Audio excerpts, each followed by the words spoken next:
Sejam bem-vindos ao Pesando no Assunto. Vamos começar mais um podcast e hoje estamos com ele, Luciano Leonídio. Vamos conversar um pouco sobre gestão e empreendimento. Primeiramente, seja muito bem-vindo. Obrigado por participar aqui, meu amigo. Eu que agradeço o convite. Estamos à disposição. Vamos lá, vamos conversar primeiro como é ser um gestor. Hoje tu estás na Secretaria do Estado, né? Conta um pouquinho aí o que é que tu faz, como é lá, como é ser um gestor. Então, vamos lá. É uma longa história, né? Na verdade, eu trabalho com gestão esportiva há muitos anos, né? Até mesmo na faculdade, quando eu fazia o curso de licenciatura em Educação Física, a gente sempre esteve envolvido com essa parte de gestão esportiva. Desde a questão de organização de eventos, a submissão de projeto, programa de lei de incentivo ao esporte, e coisas do tipo. E aí, ao longo da carreira, trabalhando em federações, em clubes de futebol, né, em associações, em projetos sociais e também, em paralelo, seguindo a questão da carreira acadêmica. Então, até pouco tempo atrás, eu estava como professor da Universidade Federal da Paraíba, nas disciplinas voltadas à área da gestão esportiva. E, mais recentemente, agora na Secretaria Executiva de Esportes do Governo do Estado de Pernambuco. Né, oficialmente começamos lá agora em abril desse ano, é bem recente, mas vamos dizer assim, é uma demanda de atividade que tem muitas coisas que a gente sequer imagina, né, no dia a dia, de coisas que a gente tem que dar conta, especialmente no que se refere a uma abrangência tão grande quanto o estado de Pernambuco, no qual a gente temos aí quase 10 milhões de pessoas para poder fomentar uma política pública que atenda à população. A gente escuta muito assim, na sociedade que é leiga, o pessoal diz, o secretário não faz nada. E às vezes quando a gente vai estudar na disciplina de gestão tudinho, a gente tem uma noção, mas a gente não sabe, na real, como é que faz coisas lá, né? Na prática, quando tu entrou, a visão, quais são as atribuições necessárias que tu tem lá de início, durante o mês, durante a semana, enfim, o que é que tu tá fazendo? Então, no caso específico agora, né, a gente entrou... a Secretaria Executiva de Esportes é vinculada à Secretaria de Educação e Esporte. Né? Então, a gente é uma perna, vamos dizer assim, da Secretaria de Educação. E como já começamos com um ano em andamento, vamos dizer assim, a gente tinha bastante coisa que estava aí para dar conta do início de janeiro até agora, coisas acumuladas, enfim. Então, talvez o primeiro momento tenha sido muito mais dizer assim, olha, o que é que tem atrasado, o que é que a gente tem que resolver, o que é que tem que caminhar e tudo mais. Então, o serviço público, por natureza, ele carrega algumas particularidades diferentes da iniciativa privada. Né? Então, só o processo, só a questão, por exemplo, da seleção pública, seja de contratação, de licitação, né, de ata de registro de preço e qualquer outra coisa que você demande encaminhar para poder fomentar alguma atividade qualquer que seja, isso já é um trabalho assim muito grande que tem por trás. Né? E a gente tem uma equipe, né, desde a Secretaria Executiva tem uma equipe que trabalha com isso da maneira mais profunda, né, que trabalha desde a tomada de preço até a escolha do material, o que é que vai ser feito. O trabalho do secretário em si, basicamente, eu digo muito ao nosso corpo, né, que trabalha conosco, que é um trabalho muito mais de articulação do que necessariamente um trabalho de distribuição, de computador, vamos dizer assim. A gente trabalha captando recursos, a gente trabalha fazendo articulação com outras secretarias, a gente trabalha pensando e desenvolvendo projetos, né? O que é que demanda de política pública de esporte para um município X ou para um município Y, para a região A, para a região B, né? Que não necessariamente são iguais, né? Estão desde o mesmo estado, mas especialmente cada um tem as suas particularidades, as suas vocações e tudo mais. Então, e pensar uma política pública de esporte, que é um direito social adquirido, está na Constituição, todo cidadão brasileiro e o pernambucano, consequentemente, tem direito a essa atividade. Para a gente, a responsabilidade é não só desde planejar o que é que vai ser feito, o que é que a gente vai atender, como vai ser atendido, quais são as prioridades, porque é a utilização do recurso público. Então, a utilização do recurso público tem que ter critérios de implementação e critérios de viabilidade, da melhor otimização possível. E, em paralelo, a própria, vamos dizer assim, questão multifacetada do esporte, no qual você vai ter o esporte educacional, você vai ter o esporte de participação, voltado para a questão do lazer, assim como o esporte de alto rendimento. E cada uma dessas caixinhas, vamos dizer assim, com uma série de desdobramentos, uma série de outras questões que nos coloca num desafio contínuo de pensar o que pode ser feito e aí cada vez mais a gente pensar para atender o máximo possível a população, especialmente de acordo com suas demandas. E aí a curiosidade, então a gente pensa que a gente é o gestor que vai ter a ideia que vai executar. Às vezes até acontece, né? Mas o ideal é com que essas ideias e esse diagnóstico seja feito com propriedade de quais são as necessidades da população. Então não adianta a gente chegar aqui assim, eu tive uma ideia, vou implementar. Calma, essa implementação tem viabilidade, essa implementação tem recursos previstos, essa implementação ela dialoga com a questão da população, os interesses da população, né? Eles demandam esse tipo de atividade. Então, são várias coisas ao mesmo tempo correlatas para poder a gente encontrar um caminho e direcionar. Tem alguma pauta dessas relacionadas a algum desses assuntos que seja tua, assim, que tu vê que tu quer realizar ela daqui para o final do teu... Sim, não, com certeza. E que vai ter esses benefícios para a sociedade, porque tu está falando que é sempre uma demanda do que as pessoas estão precisando. Com Qual certeza. seria essa... Eu comecei assim, em janeiro eu estava como diretor-geral da Arena de Pernambuco, né? Eu estava vinculado à Secretaria de Turismo e Lazer. E lá no final de março, início de abril, veio o convite para poder eu ir para a Educação e Esporte para assumir a Secretaria Executiva. E a gente já tinha algumas ideias de fazer algumas atividades voltadas para a Arena, inclusive, né? Que era a iniciação de um centro de formação esportiva dentro da Arena de Pernambuco, de modo a gente utilizar o equipamento público já existente, um equipamento público grandioso, voltado para a questão do esporte, e otimizar com outras atividades, para além do que já acontece de evento, de jogo, de outras coisas, mas que também atender essa população com um pano de fundo para o esporte.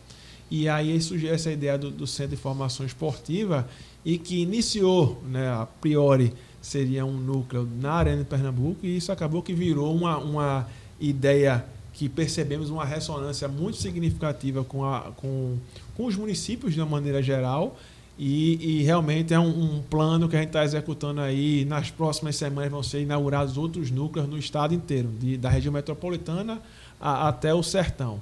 Então, para a gente é uma... Só para eu entender um pouquinho melhor, esses núcleos são tipo... Vamos lá, a proposta do Centro de Formação Esportiva é o seguinte, é um trabalho metodológico onde as crianças, né, de 7 a 12 anos, elas têm a participação em atividade. O objetivo é fomentar a cultura esportiva como um todo, ter acesso às modalidades, bem como desenvolvimento motor, a questão da relação, da inclusão social, da questão da educação como um todo. Então, eles fazem todas as modalidades, esportes coletivos, esportes individuais, tem apoio socioeducacional, que é para poder ter acesso à cultura esportiva. De 13 anos em diante, aí ele já tem a possibilidade de escolher a modalidade esportiva com que ele se interessa. Eu quero futsal, eu quero judô, eu quero atletismo, eu quero badminton, enfim, aí já tem a sua questão de decisão. Mas com que haja anteriormente todo um acesso, uma ampliação de repertório motor para, inclusive, basear aquilo que ele possa vivenciar. Porque a gente vive num país onde a cultura é predominante de futebol, né? Ninguém chega uma criança e diz assim, joga uma bola para ela e diz assim, arremessa, né? A gente joga a bola para ela e diz o quê? Chuta, né? Já é meio que natural da cultura. E quantos bons brasileiros, né, ou pernambucanos, poderiam ser atletas de esgrima, ou atletas de badminton, ou de atletismo, ou do karatê, enfim, de qualquer que seja a modalidade, mas que muitas vezes sequer teve acesso a isso. Quer seja na aula da educação física na escola, quer seja em ambientes de iniciação esportiva como um todo. E aí o CFE, né, o Centro de Formação Esportiva, ele tem essa prioridade de ampliar o repertório de acesso ao esporte, independente de qual seja a modalidade, né? E depois disso, obviamente, se assim o jovem que quiser direcionar para alguma atividade esportiva, ele é encaminhado para atividades, para modalidades específicas, que também faz parte do rol de ações. Então, esse é o objetivo do Centro de Formação Esportiva, que começou na Arena, e a gente vai ampliando aí para todo o estado. Em maio desse ano, a gente realizou em Recife, em Caruaru e em Salgueiro, fóruns de gestores de esporte e lazer. Então, a gente chamou todos os municípios, o diretor, que às vezes muda a terminologia, né? Algum município é secretário de esporte, outro é diretor, outro é... Enfim, tem terminologias diferentes, mas que executam a mesma função. A gente convidou essas pessoas. A nossa expectativa era algo em torno de 40 municípios utilizando as três edições, né? Porque o de Recife foi para Recife e Zona da Mata, né? Região Metropolitana e Zona da Mata. Em Caruaru para atender o pessoal do Agreste e em Salgueiro para atender o pessoal do Sertão. Na nossa meta era 40, tiveram 111. Né? Dos 185 municípios, 111 estiveram lá. E aí, quando a gente falou do Centro de Formação Esportiva, né, do caso que foi lançado da Arena no dia 22 de maio, que foi o aniversário de 10 anos da Arena de Pernambuco, muitos municípios colocaram à disposição do fiscal. Tem interesse, cara. É algo que a gente precisa sim. E aí começou com demanda espontânea. Né? Os próprios municípios nos procurando e tal. E os centros, na verdade, funcionar dentro de uma estrutura esportiva que muitas vezes o município já tem. Que tem um ginásio, que tem um campo de futebol, que tem um galpão que dá para fazer um monte de atividade. Ou seja, a gente conseguiu otimizar o espaço público esportivo, tal qual foi feito na Arena, mas de aproximar com esses municípios. E assim, a governadora, quando nos deu a missão, ela foi muito taxativa, né? Disse, olha, Recife e região metropolitana realmente assim, extremamente importante, né? Mas Pernambuco não é só região metropolitana. Entre Recife e Petrolina, por exemplo, tem 800 quilômetros. Tem muita gente para ser atendida, tem muitos municípios, cada um com uma realidade diferente.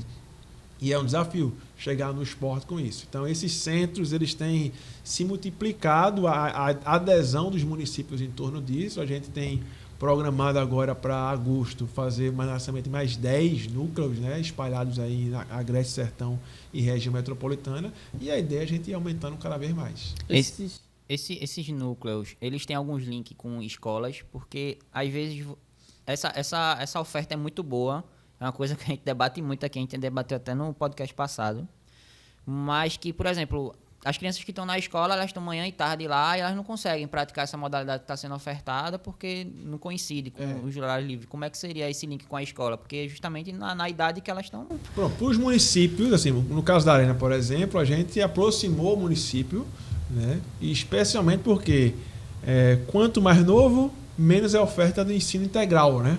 Então está vinculado com a escola. Então as escolas do município, o aluno que estuda de manhã, ele vai no centro de formação esportiva à tarde e vice-versa, né? Quem estuda à tarde vai pela manhã.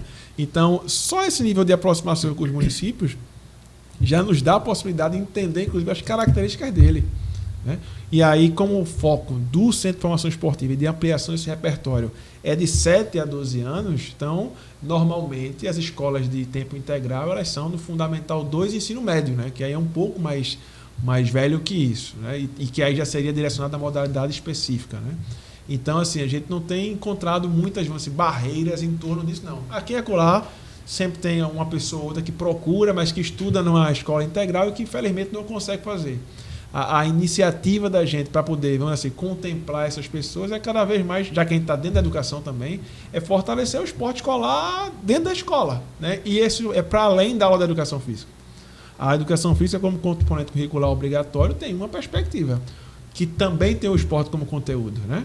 Agora, as aulas de treinamento, as escolinhas esportivas e tal, fornecidas para o público das escolas, é também uma outra premissa que a gente tem que aproximar cada vez mais, mesmo que não diretamente com o CFE, né? Mas como algo complementar e que difunda, né, a questão esportiva no estado todo.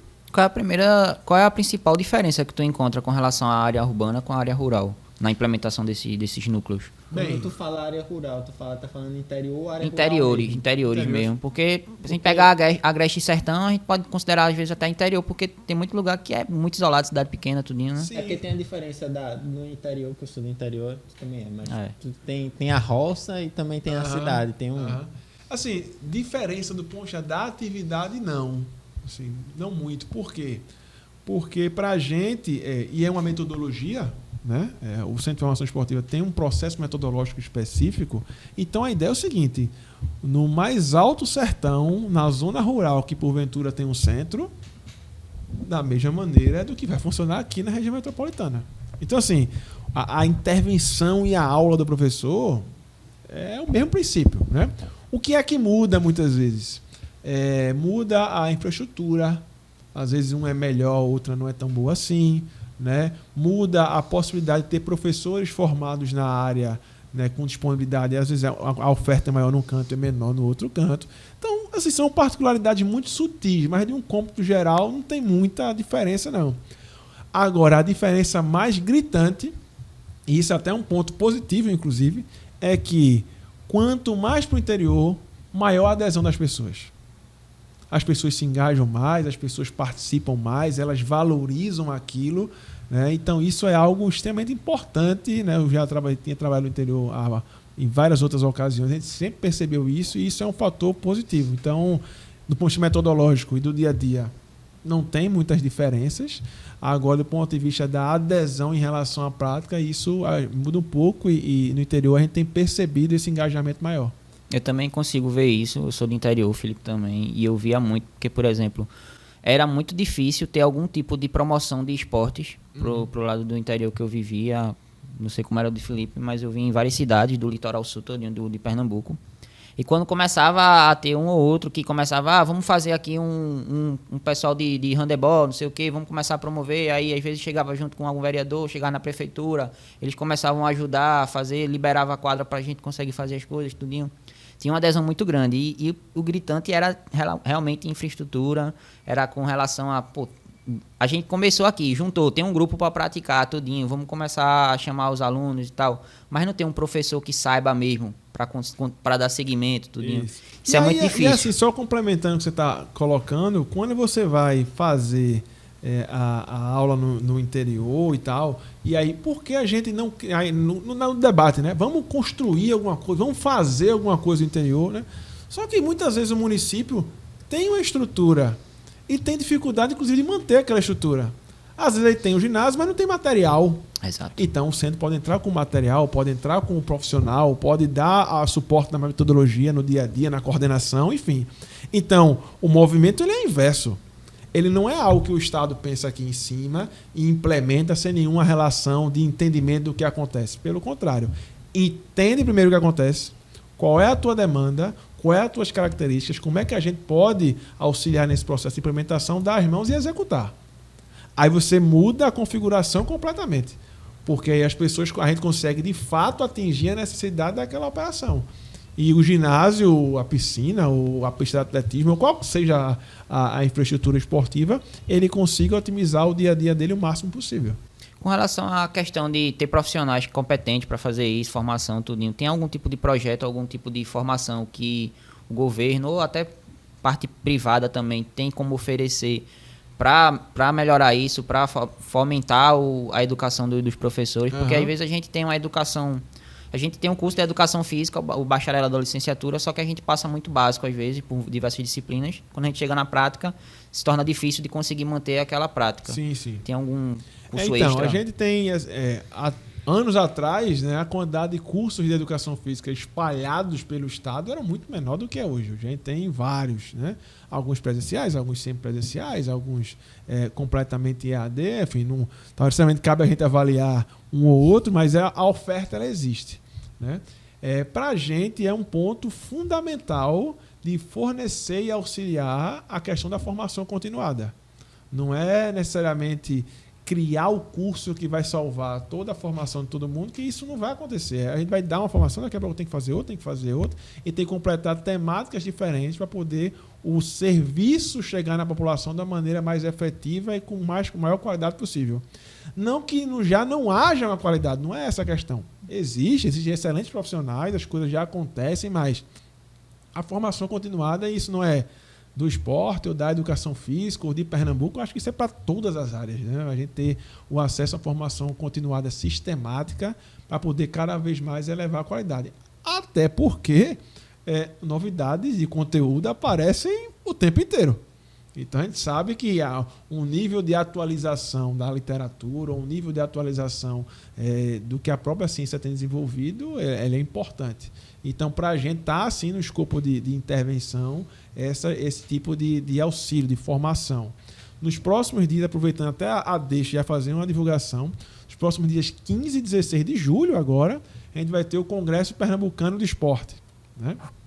Abrimos as inscrições recentemente. Pra você ter uma ideia do nível de adesão das pessoas, a gente tem 700... Hoje, 4 dias depois que a gente abriu as inscrições, né, nós temos 737 inscritos. né? De um evento que vai acontecer lá na Arena de Pernambuco, contemplando temáticas variadas em relação ao esporte, seja educacional, de alto rendimento, de participação, de gestão, enfim. Mas esse é uma ação para fomentar essa formação continuada. Agora entendemos que tem que ter outras, né? É meio que, vamos dizer assim, é criar uma universidade do esporte para poder manter isso no dia a dia com as instituições de ensino superior, com aqueles que são responsáveis pelas formações, e aí não só para a educação física. Claro que a educação física tem um ambiente, um local privilegiado nessa intervenção, mas existem outras áreas do conhecimento que atuam dentro do esporte, né? Da nutrição, da psicologia, da comunicação, do marketing, do direito, da medicina, que direto ou indiretamente atuam na atividade esportiva, e essas pessoas precisam de formação continuada tanto quanto. Então, o objetivo de quem precisa, vamos dizer assim, fomentar a política pública é ampliar esse leque de possibilidades. Essa cultura de continuar estudando, mesmo depois de se formar numa graduação. Tem muitas pessoas que acham que o fato de você ser um pesquisador justifica você continuar estudando, lendo artigo, indo para congresso. Mas se você se graduou e você só está atuando na sua área, você não tem mais necessidade de ir para um congresso, de você ler um artigo novo.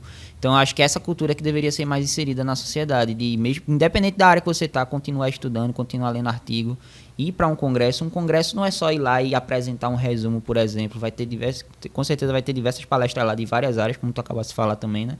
E que, o cara você tem a oportunidade de aprender diversas coisas, de pegar um feeling ali, ou se não um toque ali de um profissional que teve uma experiência diferente da sua, que você pode acabar surgindo um dia. Isso. E aí você vai aprendendo mais. Com certeza, em todos os congressos que eu fui, em todos os simpósios, tudo, eu sempre consegui extrair, no mínimo, alguma fala de algum professor que Perfeito. Ele mostrou uma visão que eu não tinha, porque eu nunca tinha vivenciado daquela forma. E, coincidência, eu acabei vivenciando logo depois e tive aquele feeling que eu aprendi lá. Então, essa cultura de continuar estudando, a gente só vê como uma obrigação para quem é um pesquisador, um cientista, né? Porque está lá lendo artigos.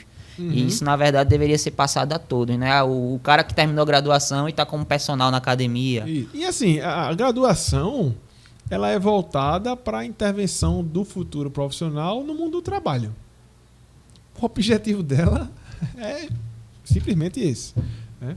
E todo e qualquer profissional vão necessitar as suas distintas e diversas atualizações o tempo inteiro, qualquer que seja a área, né? E, por outro lado, a gente meio que desmistifica, isso acontece na educação física, que é a nossa área de aproximação, a gente vê de uma forma mais acentuada, mas eu imagino que aconteça em outras áreas também, de que há um destaque em relação à atribuição de que a pesquisa, especialmente, é algo exclusivo para quem está na academia, ou que está no mestrado, ou que está no doutorado. Eu dizia esses alunos da graduação, assim, olha, a pesquisa ela é uma ferramenta de trabalho, né? E normalmente a gente está na graduação e diz assim, rapaz, o objetivo da pesquisa é eu me livrar dela. Sabe? Quanto mais rápido eu terminar, melhor, né? E é o contrário. Se é uma ferramenta de trabalho, ela vai fazer parte do dia a dia das pessoas, da intervenção profissional o tempo todo.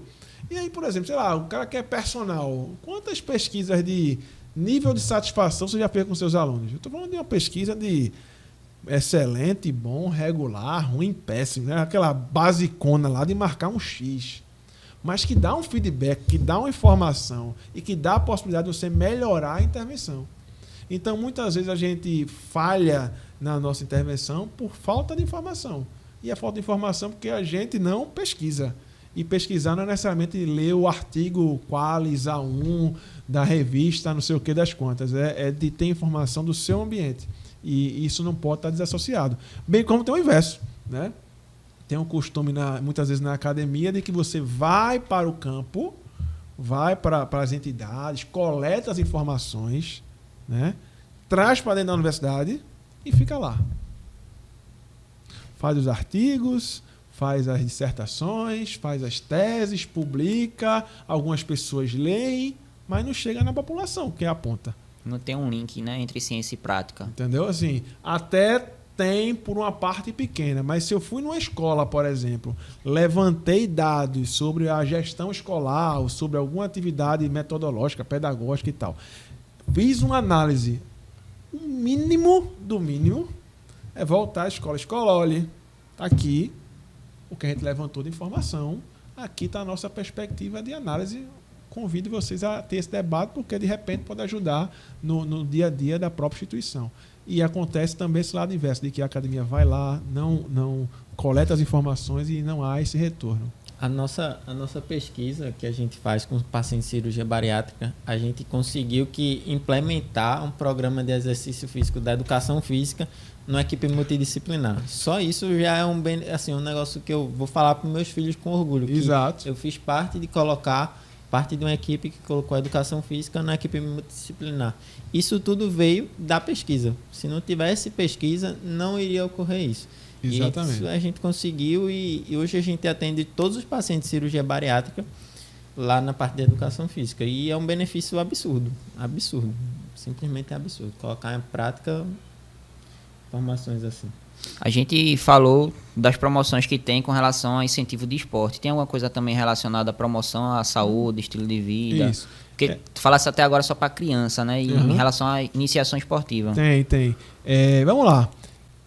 Tem uma facilidade do esporte que é o seguinte: ele se articula com qualquer coisa. Ele está lá em educação, está lá em cultura, está lá em saúde, está lá em cidadania, está lá em várias possibilidades.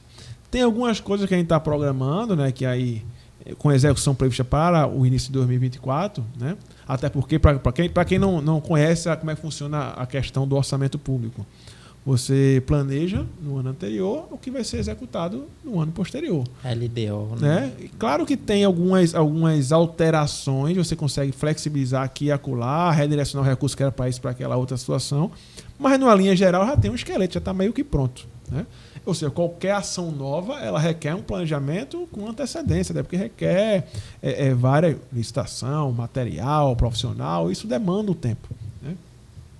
E a gente tem conversado com outras secretarias no sentido de fomentar a atividade esportiva ou atividade física de uma maneira geral, vinculada à saúde, vinculada à cultura, vinculada a outras secretarias executivas da educação.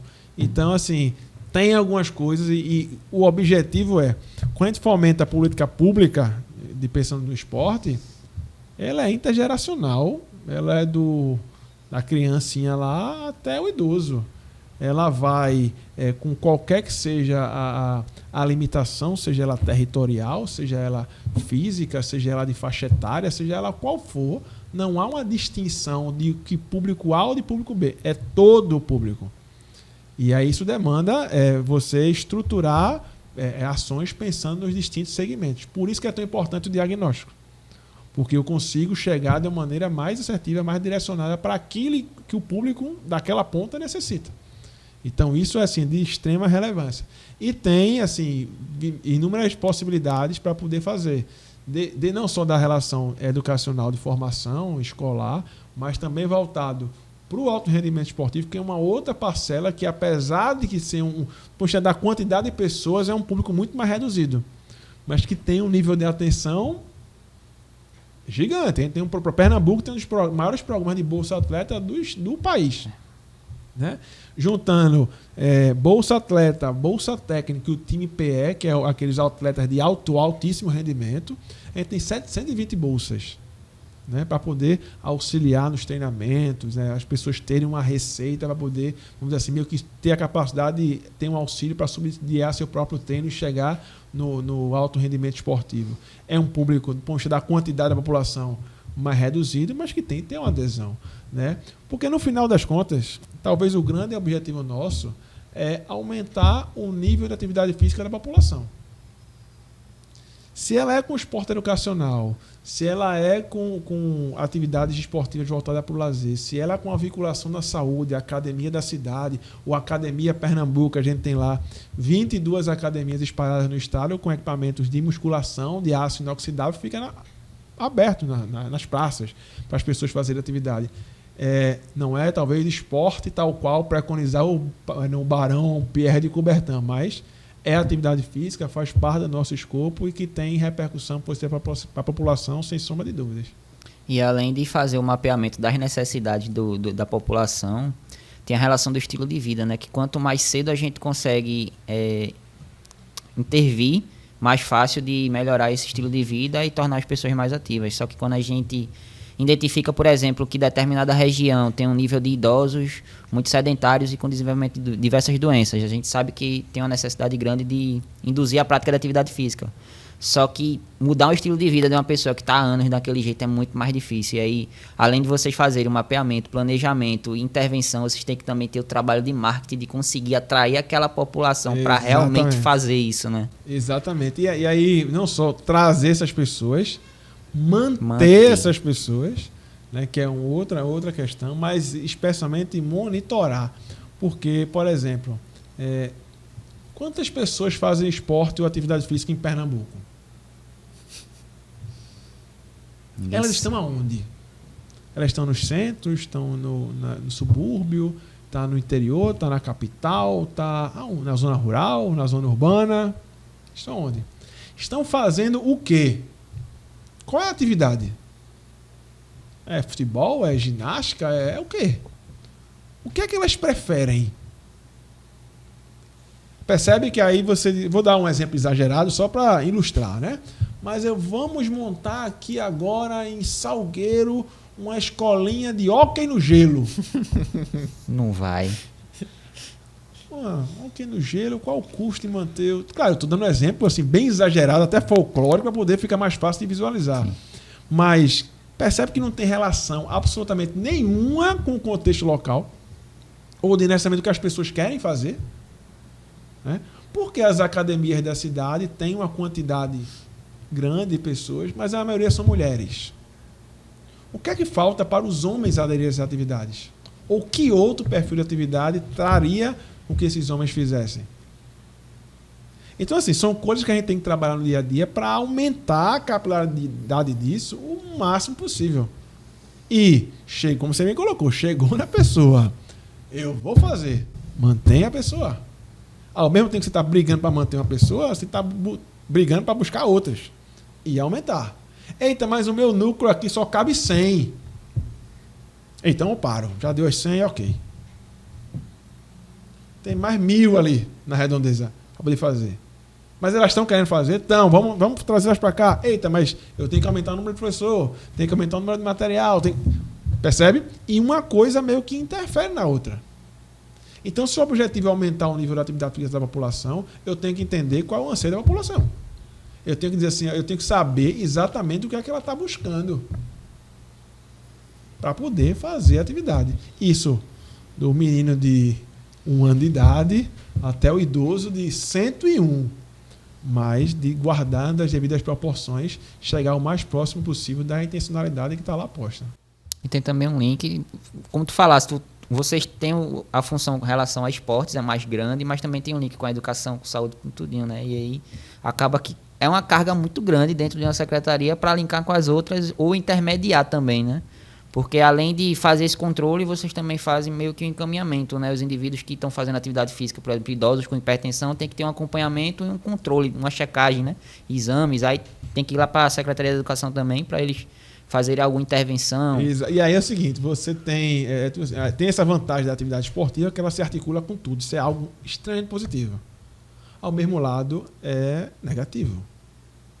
Porque, na maioria das vezes, nunca é no primeiro ponto. Nunca é a prioridade.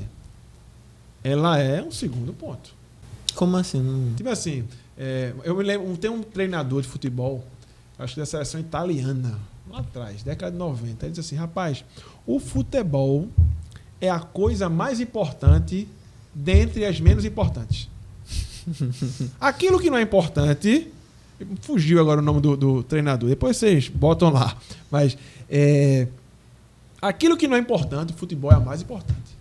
As pessoas valorizam aquilo. Fazendo um paralelo, é como se a atividade esportiva, o poder de articulação que ela tem com qualquer temática, é extremamente importante, é muito fácil de aproximar, de articular, de fazer ação conjunta e tal. Por outro lado, na maioria das vezes, ela não é a prioridade. Ela é em segundo plano, uma atividade legal, que as pessoas gostam e tal, mas, ok, isso aqui é mais importante. Percebe? Eu vou construir um hospital ou um ginásio na prioridade, né? Só que eu tenho que levar em consideração outras situações, né? A gente, de repente, trabalha de fato com a saúde, não com a doença, né? A gente faz uma intervenção preventiva. né? E isso, a cada R$ 1 investido em atividade esportiva, quanto se economiza de voltados para a saúde, por exemplo, né? Ou de segurança pública, por exemplo, se você investir numa atividade esportiva. Então, a nossa função talvez é ter esse poder não só de articulação, mas até de convencimento, né, de que é uma atividade de extrema relevância, é um direito social adquirido por toda a população brasileira. E no estado de Pernambuco, quanto mais a gente conseguir fomentar isso e ter uma característica de uma população ativa fisicamente, melhor. Independente de qual seja seu gosto, sua necessidade, o perfil de atividade que ele queira, independente de qualquer coisa. As pessoas elas não dão muito valor ao que na verdade deveria ser mais de valor. O exercício físico ele tem diversos benefícios à saúde e as pessoas às vezes preferem tratamento de obesidade. Vou fazer uma cirurgia bariátrica. Vou utilizar o Ozempic, é um medicamento que está em alta, aí o pessoal está dizendo que está perdendo peso, enfim. Vou tomar um remédio. Vou tomar um suplemento milagroso. Nunca vão em busca de fazer uma atividade física e uma dieta balanceada.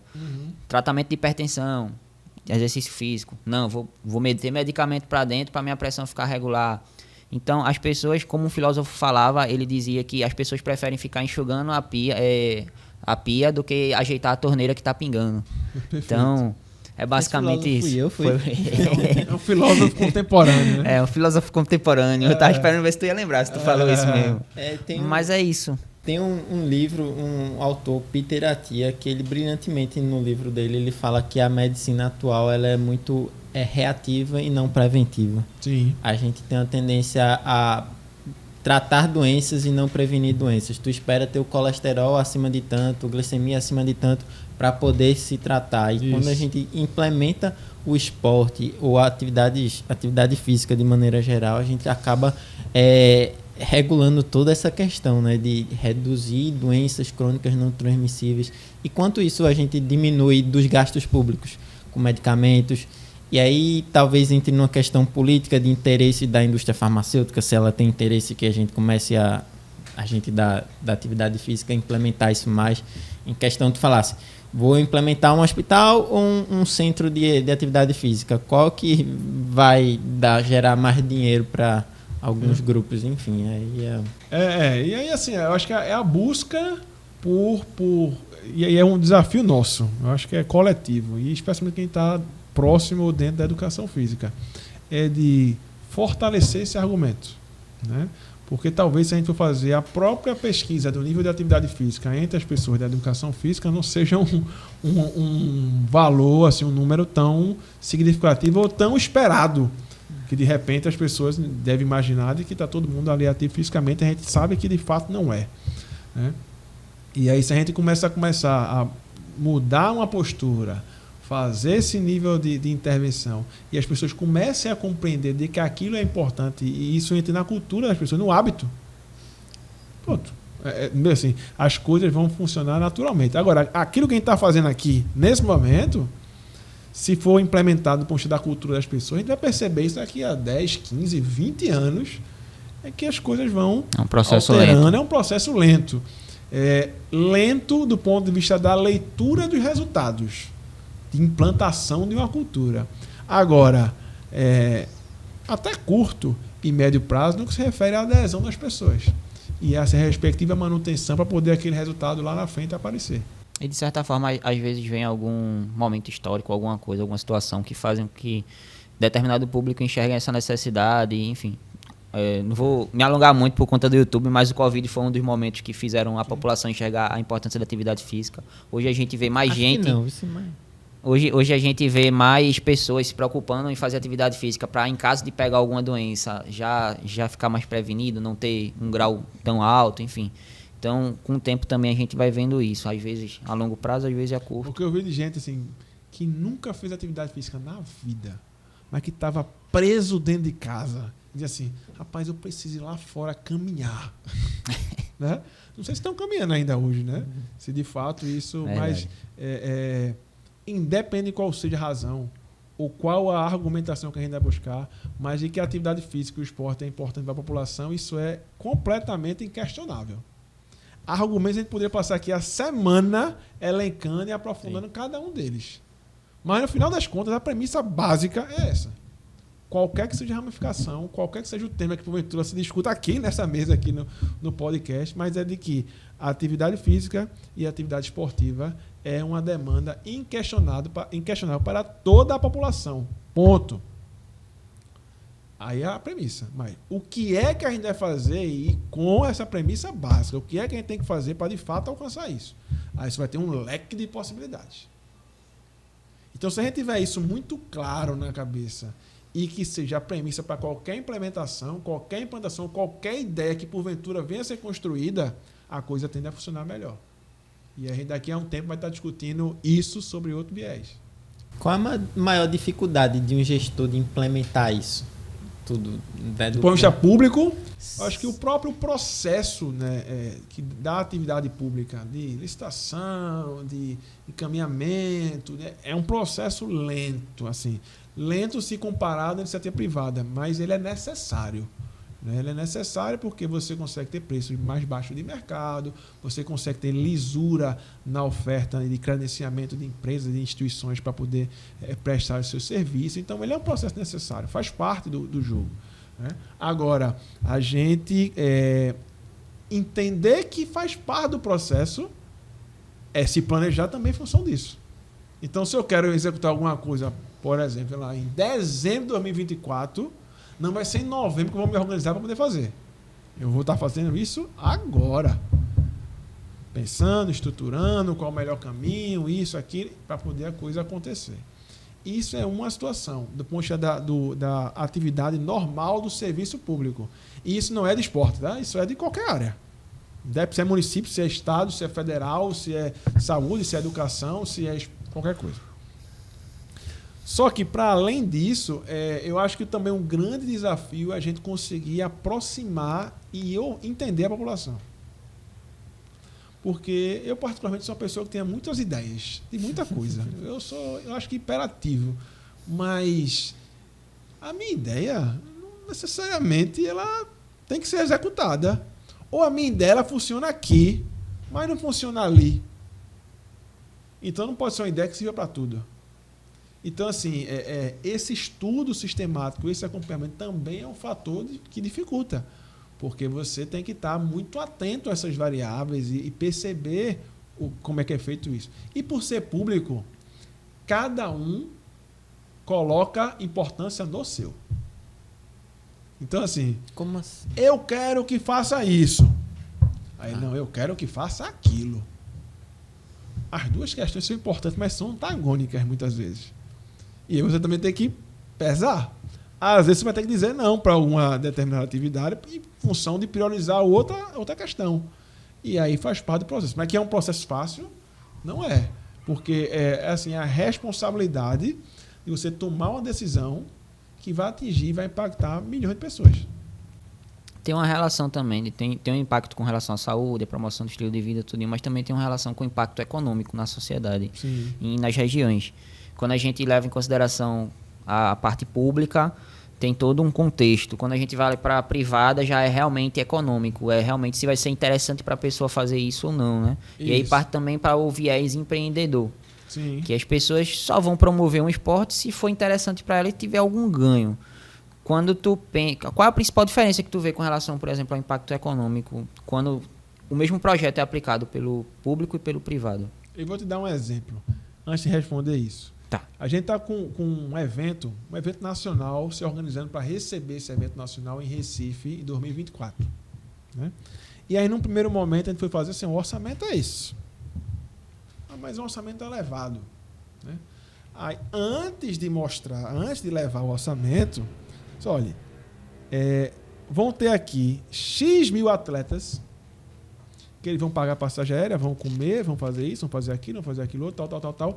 E o que vai girar do ponto de vista econômico dentro da cidade nesses 20 dias de evento, o que vai ter de arrecadação do Estado do ICMS é X. E do município, né, de ISS é Y. Esse valor de X de imposto estadual que vai ser em função desse giro é superior ao valor do investimento. É você usar uma argumentação técnica, talvez, da iniciativa privada, mas que repercute na questão da oferta do serviço público, falando de um evento específico. Agora, Qual é esse evento? esse aí eu não posso dizer ainda não, porque a gente tá concorrendo a uma candidatura, né? Então isso vai... Fique tranquilo, quando tiver liberado para poder divulgar, volta vai aqui e divulgar a gente fala. Divulga, fechado. E aí, isso é uma coisa. A outra coisa é que empreender não é necessariamente criar empresa. Empreender é uma coisa, empresariar é outra. Empresariar está mais relacionado à questão da previsibilidade, mais o dia a dia vamos dizer assim, das contas, das planilhas, se prever uma situação. Empreender está relacionado ao criar. Eu empreendo no serviço público. Tantos outros fazem isso. Porque empreender não é como eu disse anteriormente, não é criar uma empresa, é você criar alguma solução, né, para um determinado problema. E aí, talvez a grande diferença é que na iniciativa privada, a velocidade, a possibilidade de ser mais veloz em algumas situações é muito maior do que no serviço público, por motivos que eu já citei anteriormente.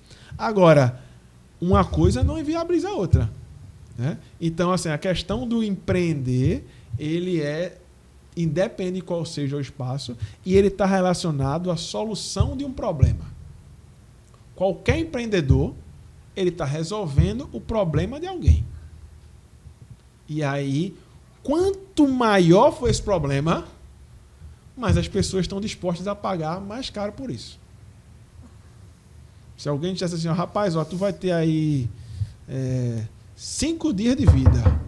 Bicho, vê só, agora tem um médico ou um personal que esse cara vai resolver esse problema. Você não pergunta quanto custa, onde você vai atrás do cara para resolver, porque ele vai lhe entregar uma solução que é extremamente importante. E aí, o que é que as pessoas fazem para empreender de uma maneira geral no ramo da atividade física, por exemplo? É encontrar uma solução para um determinado segmento. Né? A gente escuta um relato lá do pessoal da Smart Fit, né? Não é Smart Fit, mas vamos pegar o exemplo do Gym Pass, né? Aquele aplicativo lá que reúne várias academias e que você paga uma mensalidade, você pode utilizar a academia onde tiver. O que é que o cara sentiu? A dor do cliente. Pô, o cara paga a academia e não vai. Mas ele não vai porque ele trabalha não sei aonde e às vezes não dá tempo. E se ele pagasse um passe, um valor, que ele pudesse ir para qualquer academia ou fazer qualquer tipo de atividade física em qualquer ambiente que tiver, onde ele tiver. Se ele está viajando, se ele está na cidade dele, se ele está no outro bairro, que o trânsito não vai deixar, coisa do tipo. Ele percebeu um problema. E a construção da solução é que é empreender. Então, às vezes, a gente pensa assim, pô, tive uma ideia, vou fazer um negócio. Tá. Sim, ok, beleza, linda a sua ideia, mas as pessoas precisam disso, assim. É uma solução para quem? Quem é o público? Essa solução tem outras que parecem ou não? É uma solução, uma dor muito aguda, ou uma dor crônica que as pessoas estão acostumadas já e nem dão tanta importância assim? Porque isso vai interferir na forma de marketing que vai ser utilizada. Isso vai interferir na forma de comunicação como você vai chegar nessas pessoas. Isso vai interferir no produto em si. Mas se você encontra uma solução para atingir um determinado número de pessoas que queiram isso e que tenha especialmente uma possibilidade de ampliação, tem uma amplitude muito grande, um poder de escala, acabou. Você pode cobrar 50 centavos para cada um. Agora, se eu atendo 10 milhões de pessoas, 50 centavos é um valor interessante. Então, isso varia, né, a implementação. Né? Claro que o foco do serviço público é um, na iniciativa privada é outro. Mas, em ambos os casos, eles procuram atender uma determinada parcela da população. Um numa perspectiva, o outro em outra. Quando tu compara... vai entrar. Pode falar. Quando tu compara o serviço público ao privado, tu acha que só o serviço público seria essencial para chegar a um objetivo? Não, acho que não. Acho que sempre vai ter adesão para... Dizendo isso baseado no perfil de sociedade nossa. Isso vão ter comportamentos diferentes, guardando as culturas locais, sem sombra de dúvidas. Mas a nossa questão aqui, a iniciativa privada tem uma importância absoluta, tal qual o serviço público tem outra tão absoluta quanto. Então, isso, eu acho que um não substitui o outro. Pelo contrário, agrega, de modo com que isso esteja articulado. Então, quantas ações o serviço público faz para, sei lá, fomentar o empreendedorismo em determinado segmento, ou baixar o imposto do IPI para favorecer a indústria automobilística, mas que impacta não sei quantos milhões de empregos ou de produção de material que movimenta a economia, que arrecada, entendeu? Então, acho que uma coisa está atrelada à outra, não substitui de maneira alguma. Eu dei uma estudada um pouquinho em economia, é um assunto que eu gosto bastante em economia e, assim, minha visão, que eu já vi em alguns livros, é que parece, é uma analogia que faz, é como se fosse um carro, uma marcha de um carro. A primeira marcha sempre é total, 100% Estado. A segunda marcha vai baixando, 80% Estado, depois 20%. E a terceira é 50%.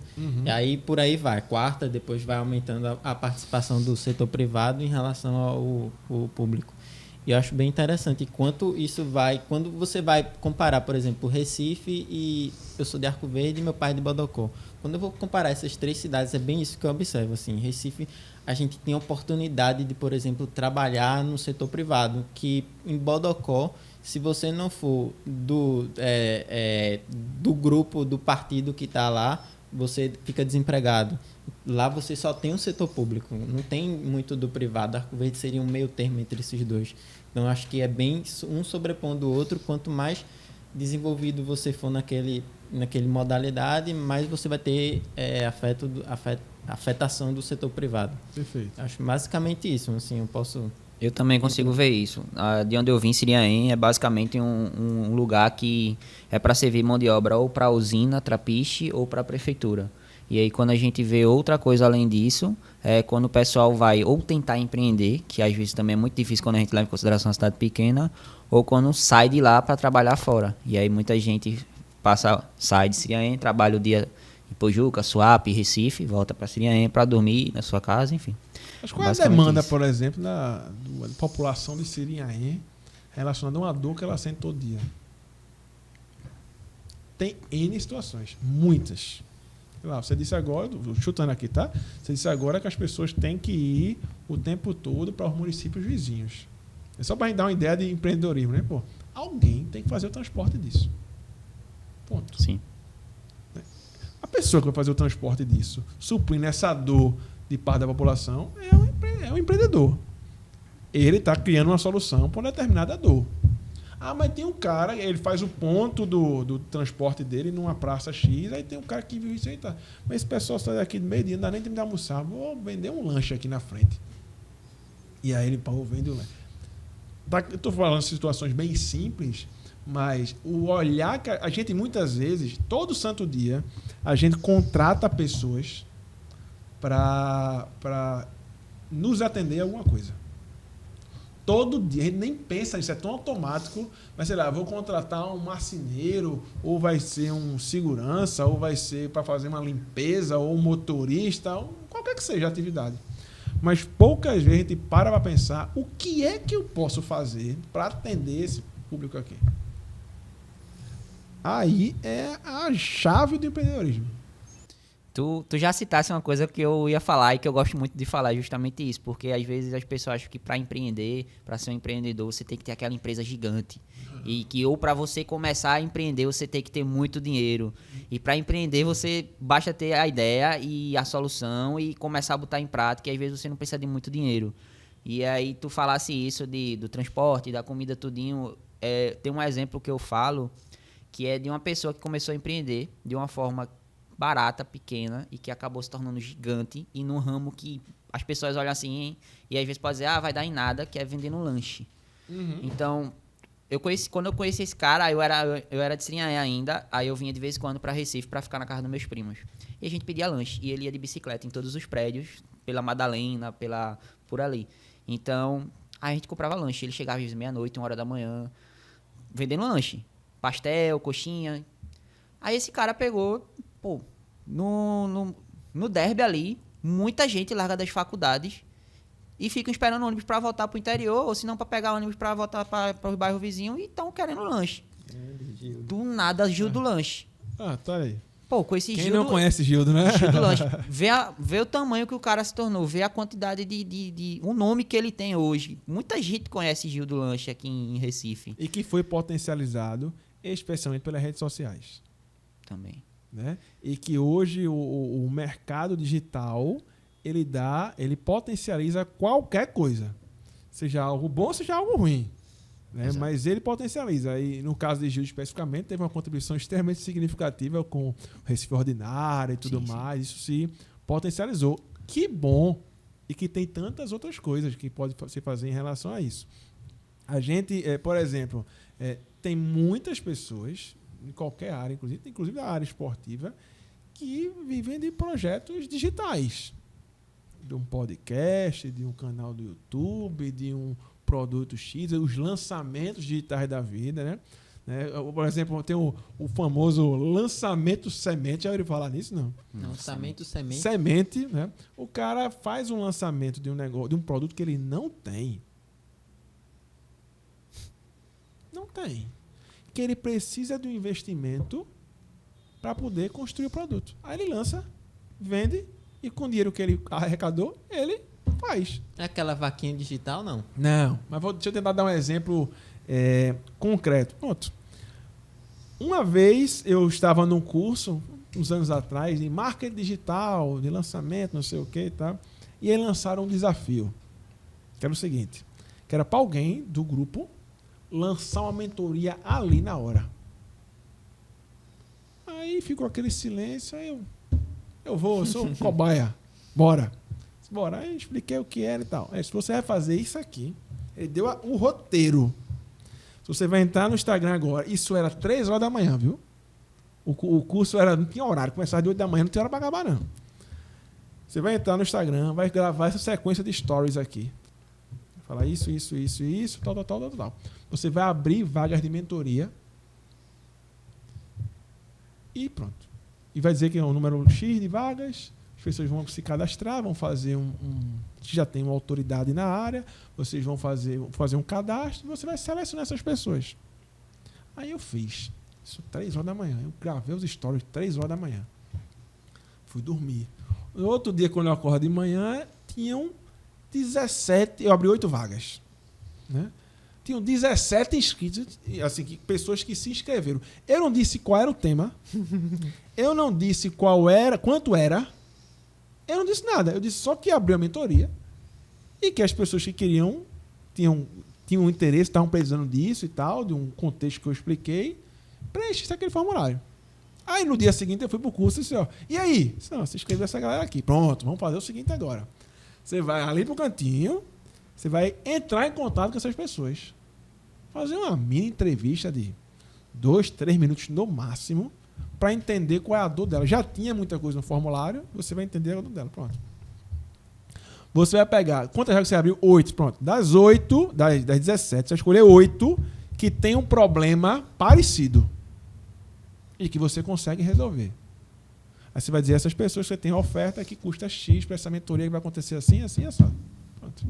As 8 pessoas escreveram no mesmo dia e participaram da mentoria, que foram 4, 5 encontros num sábado, online. Eu acho até interessante depois tu me mandar esse roteiro pelo WhatsApp para eu ver como é. Assim, esse é um tipo de lançamento que você não tinha. O produto está pronto, não sabe nem qual era o tema.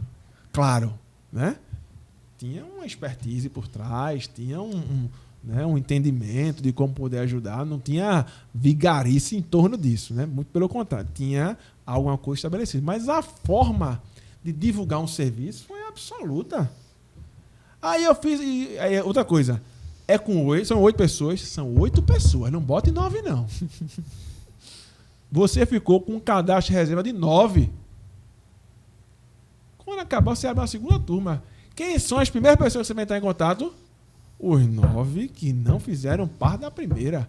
E aí, se a coisa for florindo, você vai aumentando. Era um curso que custou, não me lembro o valor, mas faz um tempinho já, mas sei lá, vamos arredondar aqui para R$500, né? Então, eu levantei R$4.000 em meia hora conversando com o povo. Sabe? Porque era R$500, eram só 8 pessoas, eu poderia ser R$5.000 e ser 80 pessoas, ou 800. Depende da dor que eu estava querendo resolver e da forma como as pessoas visualizariam de que eu era capaz de resolver aquela dor. Eu ou qualquer outra pessoa. Percebe? Então, algumas ferramentas que se tem de marketing hoje em dia com plataformas digitais que dá a possibilidade de a gente alcançar números, às vezes, estratosféricos sem sequer, talvez, imaginar que isso poderia acontecer. O meio digital, se você tiver a estratégia certa, tiver uma boa qualidade de áudio, vídeo e conseguir transmitir de fato o que você quer, você consegue atingir um público grande, né? Então, muita gente, mesmo que esteja na prática, está investindo muito nisso. Muitas marcas, lojas, enfim, qualquer tipo de empreendimento tá buscando sempre estar no meio social. Então, até você aí, ó, que está ouvindo aí esse podcast, milhões e milhões de pessoas aqui assistindo, que quiser. Podcast também é uma das plataformas mais influentes para conseguir disseminar também. Falar de marca, inclusive quando é relacionado à área, né? Então, muitas pessoas fazem isso também, né? Começam a criar autoridade com relação a alguma coisa primeiro para depois começar a divulgar. No teu caso, provavelmente, no teu perfil, ele já tem um perfil que já transmitia aquele conteúdo, então as pessoas se sentiram mais seguras. Para quem está começando do zero, o normal é realmente começar a criar conteúdo, independente se seja aparecendo ou colocando alguma coisa lá que você não apareça, mas que você ganhe alguma autoridade, né? Para conseguir depois, de fato, vender. Exatamente. O marketing é muito complexo. Um dos objetivos desse podcast é justamente essa escalabilidade, porque eu e ele somos mestrandos e a gente pretendia seguir como professor. Aí no meio de uma conversa entre a gente, o que é que tu vai fazer? Porque a gente convivia com muitos professores e sabe que a rotina do professor é: vou dar aula tantas horas e aquilo ali. Aí eu sempre escutei muito podcast, eu disse, por que a gente não faz um podcast e tenta montar, e lá na frente tentar fazer um curso? Porque quando a gente monta um curso, a gente ganha uma escala. Se a gente pegar 10 alunos, a gente vai receber X. Mas se a gente pegar 10 mil alunos, a gente vai receber muito mais, porque a gente vai ter o mesmo custo nesse curso. Então, a ideia desse podcast foi essa escalabilidade do que o... E podcast também tem a possibilidade de networking. Sim. Né? Eu vi uma vez uma história de um cara, não me lembro agora o país dele, mas ele escolheu um tema, supondo aqui que seja personal trainer. Né? Ele fez um podcast de personal trainer. E aí ele chamou, para ser entrevistado, com os melhores personal trainers da região dele. Daqui a pouco, com o canal do negócio dele, ele conhecia todo mundo. Né? E, na verdade, a intenção dele era de ser personal, de vender produto para o público como personal. No meio do processo mudou. Ele começou a vender as coisas para os personagens. Porque ele tinha uma visibilidade tão grande que todo mundo queria ir para o programa dele. Eu queria anunciar dentro do programa dele. Entendeu? Então, mudou, inclusive, o objetivo final do ponto de vista do trabalho daquela pessoa. Mas isso enquanto uma plataforma. E seja podcast, seja um canal no YouTube, seja qualquer ferramenta de um Instagram e tudo mais, enfim, você tem... O que a gente tem que pensar é o seguinte, o que é que eu consigo resolver, o que é que eu tenho de solução para entregar às pessoas, o que é que eu tenho de possibilidade que as pessoas vão ter interesse e organizar isso no tempo e no espaço. Né? De que maneira eu vou chegar, como eu vou chegar e qual é o objetivo final desse processo. Se o caminho for... Não vai ser necessariamente um caminho muito linear, assim, retinho. Né? Ele vai ter as suas curvas, as suas possibilidades, as suas alterações. Por outro lado, chega. Né? E aí a gente consegue, aos pouquinhos, ir ampliando isso. Então, às vezes, a gente começa a fazer um negócio... Um podcast, talvez, né? Eita, hoje, sei lá, no começo, na primeira entrevista, 10 pessoas viram. Na segunda, 20. Na terceira, 50. Na 20ª, 5 mil. E aí a coisa vai avançando, né? Então, como é o nome? Galvão Bueno está aí agora com... Né? É um caso, a gente olhar, né? Quantas visualizações no YouTube teve a TV Casé? TV Casé do Casimiro, que transmitiu a Copa do Mundo ano passado. Né? Quantas milhões de visualizações tiveram durante aquele jogo? Ele monetizou não só com a monetização do YouTube, mas especialmente com patrocinadores. Né? E quem comprou o direito de transmissão, comprou e deixou a parte de streaming, deixou o YouTube de lado. Não, TV aberta, TV fechada, tá bom. Aí o cara, opa, eu vou botar esses jogos no YouTube aqui. E teve jogo que era com imagem e teve jogo que não tinha imagem. Era só o react, como chama, né? Tá lá a imagem dos caras conversando, assistindo o jogo aqui, comentando. Opa aí, não sei o quê. Quantas vezes durante a Copa tava a TV ligada lá no canal de televisão, no mudo, e ouvindo em paralelo no YouTube o react para poder ficar na resenha, não sei o que, tirando onda com o gol e tal, e tal. Então, quantas vezes eu liguei a televisão só porque o cara falou de um gol que acabou de sair e disse, meu Deus do céu, que gol! Sabe? Isso é digital. E o que é melhor? Gratuito. O celular da gente é um canal de televisão hoje. E que dá para fazer muita coisa. Se pensar direitinho, acha algumas soluções.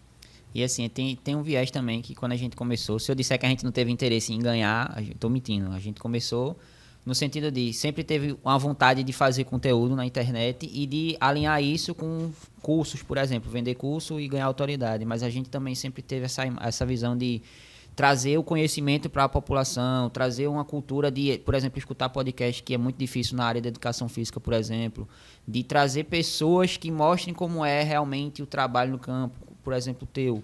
Nem todo mundo sabe de fato como é o processo lá, um treinador de atletismo, não sei o que e tal, como é de fato a visão, mostrar a ciência na prática, mostrar a importância de cada esporte, cada área, principalmente da atividade física, na saúde, na questão social, em questão de saúde mental. Um tipo de educação continuada free. Foi. Então, a gente tentou mesclar tudo isso e mostrar, porque ciência, principalmente ciência, é muito difícil a gente fazer esse link, que a gente acabou falando ao longo do podcast. Então, a gente queria trazer justamente como é a ciência e como a gente faz isso na prática. Pô, me formei, estou na academia. Como é que eu trago um projeto de pesquisa que um cara do mestrado fez com obeso, um treinamento tal, como é que eu vou aplicar na prática? Então, sempre fazer esse link também, né? Teve um convidado da gente que ele falou uma coisa que eu achei muito incrível, que é trazer a ciência na educação básica. Pô, lá no ensino médio, por exemplo, a gente não tem nada de... Não fundamental também, mas entender o que é ciência, entender o que é que um cientista faz, como é que se dá uma pesquisa, quase ninguém sabe isso. Uhum. Eu estava ontem na Universidade Federal de Pernambuco e eu entrei meio que numa discussão, eu estava conversando com um amigo lá, que é da limpeza, enfim, não lembro do que ele é direito lá, mas estava conversando lá, e aí do nada ele abriu a boca para dizer, não vou falar de fato o que é, mas enfim, ele disse que tal coisa tinha sido confirmada com base nos estudos. E eu disse, absolutamente não, isso aí eu tenho certeza que não é. Ele fez, eu vi no Twitter. Aí eu, cara, tu tá me dizendo que tu tá confirmando em estudos científicos uma coisa que tá no Twitter. Ele, foi um médico que postou no Twitter, é um estudo verídico. Aí eu, cara, a sociedade nem sabe aonde pesquisar um artigo, pô. Como é que... Entendeu? O acadêmico não sabe, às vezes?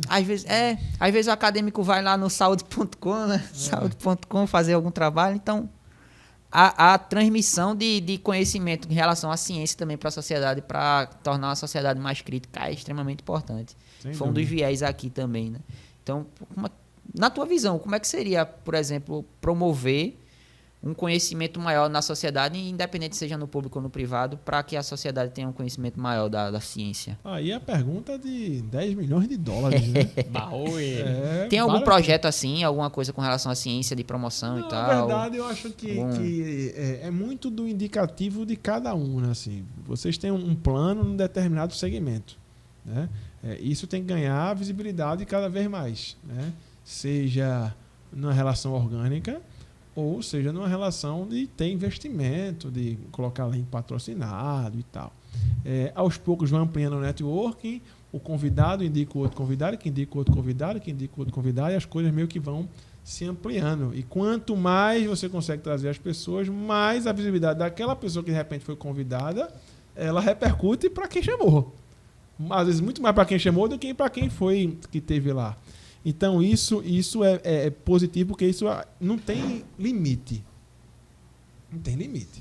Então, é como se daqui a 6 meses vocês entrevistassem a suprassumo do não sei o quê, formado em Harvard, e todo mundo que acompanha essa pessoa vai estar aqui, né? O desafio é como é que vocês pretendem monetizar isso? É só com o YouTube? É só com o YouTube. Não, mas quantos podcasts de torcedor de futebol que tem a visibilidade de podcast maior do que o clube? Isso é do verdade. produto do clube. E que o patrocinador do clube passa a patrocinar o podcast porque o cliente dele está ali. Porque não é só, eu tive 1 milhão de seguidores ou 1 milhão de visualizações. Quem são essas pessoas? São homens, são mulheres, tem que faixa etária, moram aonde, querem o quê? Porque é isso que a empresa que vai patrocinar quer. Né? Vamos pensar aqui, sei lá, 3 rádios. Sei lá, o pessoal aqui de Recife, né? O JC, na Rádio Jornal, a CBN e a, sei lá, Nova Brasil. Cada uma tem um perfil de música e de atividade que acontece na rádio que é diferente, não é isso? Uma só toca notícia, a outra tem programa esportivo, tem não sei o que lá, a outra é mais MPB. Logo, quem escuta as rádios tem um público diferente. Então, sei lá, pensando uma marca como Magazine Luiza, ela vai patrocinar aquela rádio mais elitista, ou que toca MPB, ou aquela mais do povão? Por quê? O público dela está onde? Então é isso que a gente precisa direcionar, porque às vezes a gente tem um produto, mas não sabe nem quem é o público. E a grande maioria das atividades, das entidades esportivas, inclusive, seja a federação, seja a liga, seja o clube de futebol, nem sabe o perfil do público dele. Quem é que engaja? Quem são essas pessoas? Estão aonde? Querem o quê? Fazem o quê? Consomem o quê?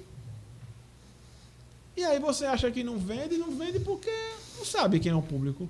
E logo não interessa ao patrocinador comprar alguma coisa onde o público dele não está. Então, assim, supondo que o podcast daqui ele seja 100% voltado de profissionais da educação física ou estudantes. Aquelas marcas que têm interesse nesse público segmentado, ela tem que ir atrás. Ela tem interesse nesse público. Então, quando a gente for atrás, a gente vai para onde? Para cá. Só que, muitas vezes, eu faço quero vender sei lá, eu tenho um evento que eu vou fazer que vai ser um passeio ciclístico ou uma colônia de férias, e aí eu vou pegar o patrocínio de Caninha 51, uma boa ideia. Bicho, tu quer um evento infantil ou um evento da igreja, não sei o quê, quer esse patrocinador não tem relação com o público. Mais uma vez eu dei um exemplo exagerado, mas o que a gente vê em patrocínio especialmente é essas procuras. E aí o que acontece? A pessoa só consegue o patrocínio quando ele tem alguma articulação, seja política ou de conhecer a empresa ou alguém da empresa. Aí consegue pela relação, mas não pelo produto. Então o Clube X vai conseguir o patrocínio porque o patrocinador, o dono da empresa torce para esse time. Você vai lá e ele patrocina. Mas muitas vezes não é pelo produto. E aí, o que é meu produto, onde é que eu quero chegar, quem eu atendo e quais são as empresas que têm interesse nesse público. Aí eu tenho que chegar lá mostrando isso. Aí a conversa já tem um caráter profissional. O entendimento de como é que isso vai ser abordado é completamente diferente. São desafios, né? Cristiano anotou tudo isso agora. Eu tô notando aqui, eu quero saber do roteiro só depois da Depois, mentoria. do roteiro. Mas assim, se tu fosse dar, por exemplo, uma dica, uma sugestão, um conselho, tanto para quem é estudante hoje, em educação física principalmente, mas em outras áreas, como quem já é formado, para conseguir adentrar no meio público, porque quando a gente pensa em trabalhar ou fazer alguma coisa no público, a gente só pensa em concurso público. Tem algum outro meio de conseguir participar, de trabalhar, de contrato, enfim? No meio público ou de empreendimento também, pode ser. Vamos lá, temos algumas possibilidades. Por exemplo, primeiro enquanto pessoa física, profissional, né? Por exemplo, isso seja para o público, seja para o privado e qualquer outra coisa. É a sua história profissional. Agora, eu tive que nomear algumas pessoas como cargos comissionados dentro da secretaria. Eu fui atrás de quem? De pessoas que tinham uma comprovação técnica muito boa, que tinham um currículo bom e que tinha capacidade de executar um determinado serviço. Ponto. Porque cargo comissionado é indicação. É eu dizer o nome de quem vai. Eu ou qualquer outro gestor que cuide de uma pasta. né? Isso é um caminho. E aí, claro, você tem que se posicionar da maneira importante que as pessoas consigam lhe ver e ver suas potencialidades. Então, isso é uma coisa. Outra coisa são os empresários mesmo, quem tem pequenas empresas, para prestar serviço ao serviço público. Que o serviço público contrata serviço o tempo todo para qualquer coisa. Sei lá, da merenda escolar, a construtora, a qualquer coisa. Então, existe, desde as licitações, pregões eletrônicos e coisas do tipo, você acompanhar esses editais, né? Nem sei se tem mais, faz tempo que eu não acesso, mas tem uma assinatura chamada Licite, que você se cadastrava no site, né, pagava uma taxa, um valor anual, e aí toda licitação, você escolhia, né? Eu quero Nordeste na área de educação e cultura. Aí toda a licitação que acontecia no Brasil, no Nordeste, de educação e cultura, você recebia a notificação no e-mail. E aí o cara conseguia e se inscrevia nos processos licitatórios, que é um mercado de trabalho, né? É uma outra possibilidade de atender ao serviço público. O serviço público também tem algumas seleções, não só de concurso por pré-efetivo, mas algumas contratações temporárias. Isso acontece com muita frequência para várias áreas. Então, isso é mais um... Enfim, talvez essas são as 3 principais de aproximação para executar a atividade. E que não se perca o ideal ou a identidade que o serviço público, perdoe meu trocadilho, mas é um serviço público, né? A gente costuma chamar as pessoas de funcionário público, né? O nome correto, na verdade, eu adoro esse nome, é servidor, né? E servir ao público, né? E aí vem aquela questão de que assim, eita, mas no serviço público nada funciona, ninguém trabalha, né? Todo mundo acomodado, com sua estabilidade e tal. Então, a gente sabe que isso existe, não só no serviço público, mas também em vários locais, né? As pessoas acabam confundindo estabilidade com estagnação, né? Ficam ali presos a uma determinada bolha que estão naquele momento. Agora, como ampliar isso, como perceber de que o servidor público é para atender o público, tal qual você é atendido em outros espaços do dia a dia. Então, isso tem que se trabalhar o tempo todo. E assim, eu tenho percebido, graças a Deus, do ambiente de trabalho que eu estou, as pessoas têm essa clareza, sabe? Ninguém tem, estou aqui, vou fazer o migué. Não, pelo contrário. E aí, bora? Como é? Onde é? Como é que a gente vai fazer? Como é que a gente corre? Como é que a gente entrega? Vamos ampliar isso? Vamos fazer outra coisa? Sabe? Então tem esse gás. E a própria geração tem trazido isso, né? As gerações, cada vez as mais recentes especialmente, ela tem dado uma dinâmica, uma ligada muito grande na oferta do serviço público. Por outro lado, aí já vem com experiência, aí a gente consegue mesclar nas coisas, a gente consegue atingir resultados positivos. Tu não acha que, pergunta polêmica, que a estabilidade que o serviço público traz, ela é uma das várias coisas que mata o empreendedorismo no Brasil? Assim, eu teve uma época da minha vida que eu estava tentando estudar para concurso público e até um amigo meu falou uma frase, Rodrigo Marques. Ele falou para mim que ficou para mim, guardei para sempre. Ele falou assim: se Steve Jobs fosse brasileiro, ele seria um auditor fiscal. Uhum. Assim, nada contra um auditor fiscal, mas um cara como Steve Jobs, ele gerou diversos empregos. E assim, quando a gente vai ver, sei lá, aquela pirâmide das necessidades de Maslow, segurança, estabilidade, tá lá embaixo, uma das principais. Então, quando a gente vai buscar um emprego, tu vai buscar, muitas pessoas vão buscar estabilidade e não vão buscar um empreendedorismo. Uhum. Tu discorda? Discordo. E assim, a pirâmide, ela não é de 2023, né? Sim. Ela já tem um tempo, né? E a dinâmica... Eu estava falando isso hoje de manhã, na hora do almoço, com um amigo, né? Eu fiz concurso público, né? Eu pedi exoneração 3 vezes. A primeira, como professor do próprio governo do estado de Pernambuco. Na época que eu entrei no mestrado, eu precisei pedir exoneração. Depois, no município, que eu trabalhei e pedi exoneração. E mais recentemente da própria universidade, né? E algumas pessoas olharam para mim e disseram, rapaz, você é maluco. Né? Você é doido. Rapaz, veja só.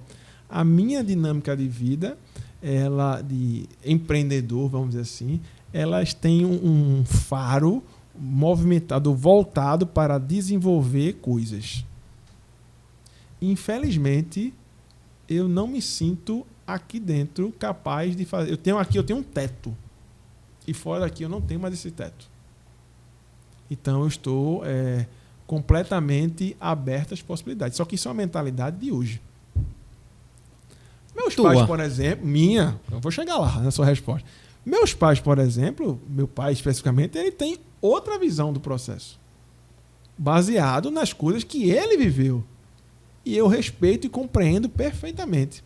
Mas muitas vezes, talvez, de uma geração para outra, você fica o seu olhar voltado para a sua realidade que você viveu e não consegue identificar a realidade da geração que vem depois. Meu filho tem 8 anos. A coisa que eu penso hoje não será o que ele vai pensar quando ele tiver a minha idade. Certamente vai ser outra pegada e eu já vou estar, entre aspas, se não ficar me atualizando, ultrapassado. Então, assim, eu acho que cada vez mais a própria dinâmica, não é nem a dinâmica, mas o dinamismo que a sociedade requer, tem percebido que evoluir é ser instável. Repete, evoluir. Evoluir é ser instável. Instável. Quando você só consegue evoluir no movimento de instabilidade. Na atividade física, isso é muito presente, fisiologicamente, inclusive. Então, cada vez mais, a própria redes sociais, internet, capacidade de comunicação. Quando eu era criança, eu ia para a casa da minha avó, pegava o livro que ela tinha, uma enciclopédia, e ficava decorando as bandeiras dos países e me achava uma criança mais inteligente do mundo porque eu sabia a bandeira do país. Aí chega meu filho com 1 ano de idade, sem ninguém ter ensinado, não sabe falar ainda, nem sabe muito menos escrever, mas apertava o microfonezinho do YouTube e dizia Patrulha Canina, que era o desenho que ele gostava de assistir, e aparecia milhares de vídeos de Patrulha Canina e ele assistia sozinho. É o menino mais inteligente do mundo? Não, é a geração que é diferente. Mas comparado àquele nível de informação que eu tinha naquele momento, mudar de pegar o controle de televisão. Eu lembro que minha mãe dizia assim, não, vai botar videogame nessa televisão que vai quebrar a televisão. Né? Não tinha isso? Então, assim, hoje em dia, com essa geração, isso não funciona mais. Então, é uma dinâmica completamente diferente. Então, eu acredito que o próprio serviço público, daqui a 10, 15, 20, 50 anos, será completamente diferente. As licitações antigamente, que eu acabei de falar tanta licitação hoje, mas hoje tem um pregão eletrônico que é eletrônico. O cara está aqui para uma licitação lá no Rio Grande do Sul. E ele manda a oferta. E é tudo aqui na hora. A pandemia mostrou para a gente o quanto estabilidade não existe, né? Que o próprio Flávio Augusto fala lá o tempo todo. Mas na pandemia, os servidores públicos foram um dos poucos que continuaram recebendo seus salários. Eu não tô defendendo assim. Eu não tô nem defendendo nem criticando. Eu sei, eu tô entendendo. Na pandemia foram os únicos que continuaram recebendo seus salários completos. Muitas pessoas receberam metade, outras foram demitidas naquele momento. O serviço público segurou a onda de muitas empresas também. Sim. Né? De que pagava um percentual do salário, quem pagava era a empresa, outro percentual existia o subsídio do governo. Essa é a função, inclusive, do serviço público, de atender a população. E claro, a gente está falando de um caso extremo, que foi uma pandemia. Mas percebe que a mentalidade, com o passar do tempo, ela vai alterando. Eu já vi esse mesmo discurso que você falou aí do Steve Jobs, dizendo que ele teria. O foco não era nem isso. O foco era da dificuldade que ele teria para poder implementar a empresa dele. Na burocracia de junta comercial, não sei o que lá, CNPJ e tal. Mas que tinha uma entrega que ia dificultar a entrega. Mas, se você for comparar a mentalidade, o dia a dia do mindset dos Estados Unidos e do Brasil, ela é diferente. Agora, as barreiras territoriais, especialmente com o advento da internet, ela diminui bruscamente. Porque você não tem uma limitação. A gente está falando aqui, a gente nem sabe quem é que vai ouvir, quem é que vai assistir essa conversa, em que lugar do mundo essa pessoa vai ter. E que não será presencial. Então, eu acho que... Eu acompanho muito de que aquele movimento que estabilidade, de fato, ela não existe. Ela tem algumas coisas mais duradouras, outras nem tanto, mas que pode acabar amanhã. Quantos países, aí a Grécia no passado, que de repente, assim, olha, o pessoal que era concursado, ó, não tem dinheiro para pagar, não. Todo mundo demitido. Portaria Publix, acabou. Ah, mas eu fiz um concurso que no edital dizia isso. Lamento, mas o país está quebrado. Sim. Então, assim, a gente podia trazer outros exemplos, mas para encurtar a história, a gente tem muitas um cenário quase que folclórico de que aquilo é eterno, mas eu acho que a gente precisa entender também de que, e é uma própria evolução que eu acredito que haverá no futuro no serviço público, de que aquilo que não funciona, o servidor que não tem trabalho, que não funciona, que não trabalha, que saia, que seja demitido, sabe? Que a estabilidade ela tem um teto, ela tem um limite, se assim for identificado e que não está sendo executado o serviço, porque é o serviço mais importante que se tem, que é o atendimento à população, né? Eu estou no governo hoje e não tenho nenhuma aproximação, não fui convidado por nenhuma aproximação política, né? A gente sabe que isso existe e é natural na própria construção política do país, né? Mas o convite que me foi feito inicialmente para a questão da arena foi um convite técnico. A pessoa me chamou e disse, olha, identificou aqui que você tem um conhecimento acerca disso. E aí, bora? Então mas precisa de um currículo, precisa de um levantamento. O que é que você fez, o que é que você faz? Veja a forma de leitura para esta contratação. E que eu achei, assim, inesperado, particularmente falando, porque não é o habitual, né? E eu percebo que tem sido feito dessa maneira, pelo menos no contexto que eu estou vivendo, tem sido feito na maioria dos casos dessa maneira. Eu, inclusive, procedi desta maneira, né, de convidar as pessoas que tenham a competência técnica nas especificidades na qual elas foram convidadas. E eu anseio, acho que a população espera com que isso seja cada vez mais uma tônica, de que você consiga trazer para o serviço público as pessoas com a sua competência, porque, de fato, é o nível de qualidade que mais se quer na oferta da atividade pública para a população. Eu concordo com 90% que tu falasse aí.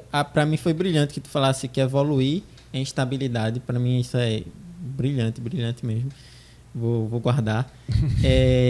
Isso aí é total. Evoluir em estabilidade. Só que quando eu penso assim no Brasil e em alguns outros lugares, a gente vê que muitas pessoas... Eu fiz na segunda graduação e eu percebo que muitas pessoas que conviviam comigo na graduação, elas preferiam ir buscar uma estabilidade no serviço público, nem que fosse numa carreira que não fosse a dela, a tentar empreender. E acaba que as pessoas vão buscar a tua segurança básica. Tu vai tentar ganhar teu básico. Se tu não consegue ganhar, empreender, porque empreender no Brasil é muito difícil. E assim, além disso, você me colocou uma coisa que eu me lembrei agora. Você perceber o seu perfil. Sim, fato. Porque tem pessoas que elas têm um perfil muito claro para trabalhar como escriturário, não sei o quê, que é cadeirinha, sentado, computador, e aquilo ali é o perfil dela. Que talvez não seja o meu, talvez não seja o seu. Não.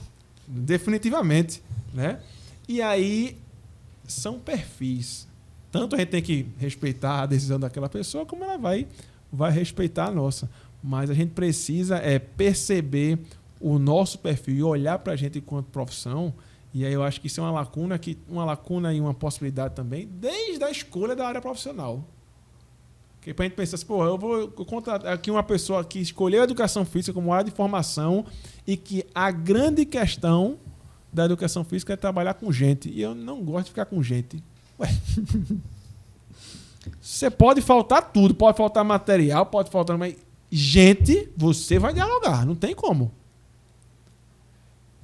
Está aí um perfil básico para quem pretende trabalhar com a área de educação física, com a área esportiva. Não tem como ser de outro jeito.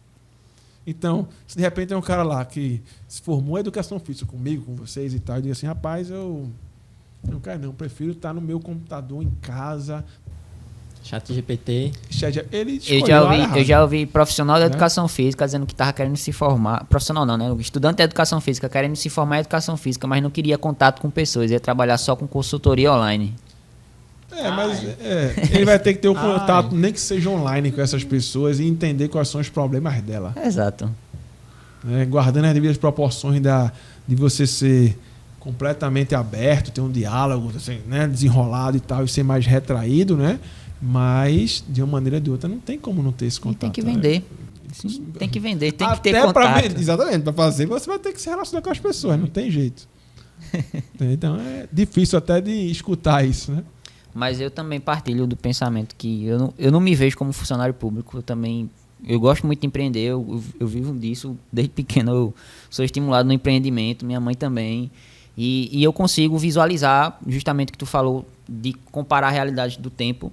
E eu vejo que com o passar do tempo, a facilidade de você conseguir empreender e de você ter acesso a outras ferramentas, licitação, de você, como pessoa jurídica, fornecer serviços para a prefeitura vem sendo um pouco mais fácil ao longo do tempo. Hoje em dia, tem o da internet, mas até em licitações que a prefeitura abriu uma licitação para tal coisa, não é um bicho de 7 cabeças, vai estar lá os documentos que tu precisa, os serviços que tu presta, qual é o valor, só vai lá, digitar, escrever, fazer o que tu vai fornecer e participa da licitação, é muito fácil. Eu participei uma vez, me falou agora, eu me lembrei de outra coisa. Eu era coordenador de curso de graduação, né, de educação física, coordenador de bacharelado. E aí a diretora acadêmica, uma vez numa reunião com ela, tinha acabado de entrar na coordenação, sei lá, uns 30, 60 dias. Ela olhou para mim e disse assim, você está feliz? Eu não esperava aquela pergunta de jeito nenhum, né? Eu disse, eu estou gostando e tal, não sei o quê, né? Aí ela, o que é que tem de mais gratificante que você tem feito na coordenação? Eu disse, não tinha pensado nisso. Mas sabe o que é? É que eu consigo ver a coisa que eu pensei acontecendo. Seja o aluno com a aula com mais qualidade, o laboratório que está funcionando, as coisas, a relação entre os professores e tal, o projeto de pesquisa, o contexto do ensino superior, que era daquele momento. E aí eu consigo ver muito claramente aquilo que a gente trabalhou se materializando. E eu acho que no mundo do trabalho não tem nada mais gratificante do que isso. E aí, recentemente, na terapia lá com a psicóloga, inclusive façam terapia, todos vocês, todos nós deveríamos fazer. Concordo. E aí ela disse assim, rapaz, e aí como é que estão as coisas? Eu tô vendo que tá aí acelerado, não sei o que, cheio de coisas. Mas tá bom. Ela fez a minha pergunta, tá feliz? Eu disse, na moral, não, eu me lembrei, vocês estão conversando, não é possível não. Aí, isso a gente tem uma diferença aí entre uma fala e outra, sei lá, de 10 anos, né? E aí eu disse, rapaz, Aí ela matou uma charada e disse, rapaz, sabe por que tu estás tão motivado com esse negócio? Eu disse, não, por quê? Eu até imaginava, mas eu queria ouvir ela falar. Por quê? Não, porque está unindo 3 coisas que talvez para você sejam muito importantes. Uma é a gestão esportiva, a gestão como um todo. A outra é o esporte, a atividade esportiva, que é uma coisa que faz parte da sua vida desde sempre. E a outra é Pernambuco, que você é pernambucano rochedo, como diz a história. E tu estás num ambiente de trabalho 100% voltado para isso. E aí eu acrescentei, concordo. E especialmente quando a gente consegue ver as coisas se materializando, o que a gente pensou, o que a gente trabalhou, o que a gente construiu, atendendo as pessoas na ponta com uma capilaridade absurda. Se tem alguma coisa mais gratificante dentro do seu ambiente de trabalho, de acordo com as minhas características, naquilo que eu penso para mim, eu desconheço. E eu acho que cada um de nós tem que começar a identificar que pilares são esses para poder meio que replicar isso no seu contexto específico para poder a coisa fluir e se sentir bem. Porque aí não vai ter hora, não vai ter dia, não vai ter momento. Pelo contrário, você vai estar fazendo aquilo com uma gratificação assim tão grande, né? Você se sentir tão bem e que vai ser... E você planejar uma coisa, você botar em prática e no final você vê lá que tudo deu certo. Ou mesmo que você já planejou que não ia dar tudo certo, mas você já sabe como é que é fazer as coisas tudo e no final Exato. Você terminou e o pessoal, pô, foi massa, tal. A sensação é muito boa e você depois pensar, vamos pro próximo. Exatamente. Isso é bom demais. Eu vi uma frase de Jô Soares, quando eu era bem novo, que aquilo, pra minha vida, foi um bem norteador, que ele falou, busque a sua diversão remunerada. Sim. E eu, na minha vida, eu sempre busquei isso. Eu comecei, meus primeiros sonhos era ser humorista de stand-up. Aí eu virei humorista de stand-up e aquilo foi bom por um tempo. Depois mudei de... Uhum. A gente muda, as pessoas Claro. mudam. Aí depois eu fui para educação física e eu sou apaixonado pela parte assim de trabalhar com pessoas. Quando a gente fazia com cirurgia bariátrica, as pessoas assim, não tinha preço você ver uma pessoa de 220 quilos que não conseguia andar e agora consegue andar, uma coisa tão básica, andar, a pessoa começa a andar e aquilo por conta do exercício físico e outras coisas assim. Agora minhas propostas estão mudando, eu estou pensando agora em estudar medicina. Eu sou louco porque eu vou fazer essas coisas assim. Eu acho que a gente vai mudando e o mais importante é fazer o que você se importa e dar o máximo de si. Eu não me arrependo de ser humorista, eu não me arrependo de fazer a parte de educação física. Eu me arrependo das coisas que eu fiz mal feito. Das coisas que eu fiz bem feito, não tenho nenhum arrependimento. E a gente vai mudando, enfim. Sem dúvida. Buscar Mas remuneração remunerada. Eu acho que todo mundo deveria ser incentivado ao empreendimento, porque às vezes tem muita gente que é um ótimo empreendedor, mas desiste totalmente disso por conta de dificuldades ou por achar que é uma dificuldade muito grande também e corre pro ser funcionário público para ter estabilidade, tudinho, enfim. Só todo mundo não tem, deveria ser empreendedor, porque acho que algumas Não, pessoas não, não tem aquele... Não de todo mundo tem que ser empreendedor, mas todo mundo deveria pelo menos experimentar, ver como é, tudinho, porque... Conhecer, porque muita gente tem aptidão para isso, mas desiste porque já é criado uma cultura ou um mito de que não dá para empreender com pouco dinheiro, não dá para empreender fácil e tal, e todo mundo já cresce com a visão de você funcionário público. Não que seja ruim, mas tem outros meios também, que são gratificantes. Por outro lado, infelicidade dói, né? Então, assim... Trabalhar com empreendimento é trabalhar com muito fracasso. Também. E, assim, Fracasso no sentido de... até pensando como se fosse uma estabilidade perfeita do concurso, não sei o quê, pro resto da vida, conseguiu, se aposentou e tal. Mas certamente tiveram momentos que eu pensei, se eu tiver... E se? E eu acho que a quantidade de se ele não tiver respostas objetivas, isso vai acumulando e vai doendo. E aí cada um, quem vai saber, quem sabe no calo aperta é o dono do pé, né? Então, cada um que visualize onde é que o calo está apertando. É justamente isso. Quem puder saber o que é empreendimento, vá lá atrás, vai fazer. Tem mais alguma coisa aí para... Acho que a conversa demorou umas 2 horas já. Eu acho que foi... se for falar só de empreendimento, eu ainda queria falar muita coisa, mas acho que foi muito bom, muito bom. Tá, e deu pra ver que tu também gosta de falar, né? Tu gosta muito dessa área, mas pelo tempo, pelo conteúdo, pra gente também não fugir, se aí qualquer coisa a gente faz uma parte 2 sobre só isso, enfim, a gente vai fazendo outras coisas. Mas, novamente, te agradecer aí por aceitar participar, por vir dar essa aula aqui, por conversar, por compartilhar experiências, por contar como é feito aqui em Recife, aqui em Pernambuco também. Espero que os projetos deem certo. Divulgar projeto. Esse congresso que tu falou que vai ser na Arena Pernambuco, fala aí quando é, a data, tudo. 15 e 16 de julho, inscrições. É só entrar lá no Instagram da Secretaria Executiva de Esporte, né? @esportepe. Como? @esportepe. Entra lá, aí na bio vai ter lá o linkzinho lá para poder fazer a inscrição. A inscrição é gratuita, né? Dia 15 e 16. É um sábado e um domingo lá na Arena Pernambuco, com a programação bem vasta, bem densa para todos os gostos relacionados à atividade esportiva. Quem é do cenário esportivo pernambucano não pode estar de fora. Ponto. Não pode. É o primeiro de muitos, certamente, mas é um movimento e um debate constante, né? E a gente quer com que cada vez mais esse elo entre essa comunidade da área esportiva se fortaleça. Então, certamente será um bom momento para isso, fazer network, para conhecer outras pessoas, etc. Isso é algum muito outro importante. projeto que tu gostaria de divulgar? Eu acho que assim, o Centro de Informação Esportiva está começando agora, depois a gente passa para vocês os novos núcleos, os novos municípios, né? Como está em tratativa de convênio, está na parte, vamos dizer, burocrática da história. Mas agora a gente quer fazer o lançamento e a divulgação, inclusive, no dia do Congresso. Dia 15 e 16, já abrindo para a população, dizendo assim, olha, no município X, vai funcionar no local Y, se inscreva lá e tal. A gente fazer essa divulgação e ampliar essa abrangência do Estado, territorialmente, né, do Estado, o máximo possível. Mas parabéns pela iniciativa, muito bom. Que mais pessoas vão parar congressos assim. Que mais pessoas vai virar candidato. Que mais pessoas tenham essa cultura de ir para congresso, como vão para um jogo do esporte, que é o melhor time de Recife, enfim. Há controvérsias, né?